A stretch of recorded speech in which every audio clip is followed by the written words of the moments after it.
اهلا بيكم متابعينا الكرام، فيديو جديد لقاء يتجدد بحضراتكم. النهارده عندنا معلومة مهمة مرتبطة بمحمد الشناوي حارس مرمى النادي الاهلي. بحسب مراسل كورة بوكس في النادي الاهلي، فهو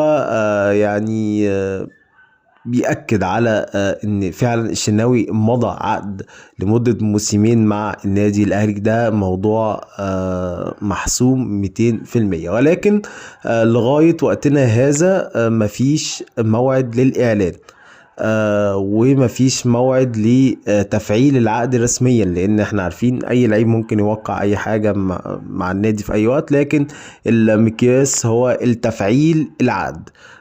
محمد الشناوي حابب ان هو يخوض تجربة بره الاهلي بعد كاس العالم للانديه، يعني هو يلعب كاس العالم للانديه ويخرج للاحتراف الخليجي. الراجل طالب ان هو يجدد عقده، مش يمشي فري، لا، طالب ان هو يجدد عقده ويخرج من النادي الاهلي اعاره، يعني اعاره الموسم، ويرجع يلعب الموسم تاني مع النادي الاهلي.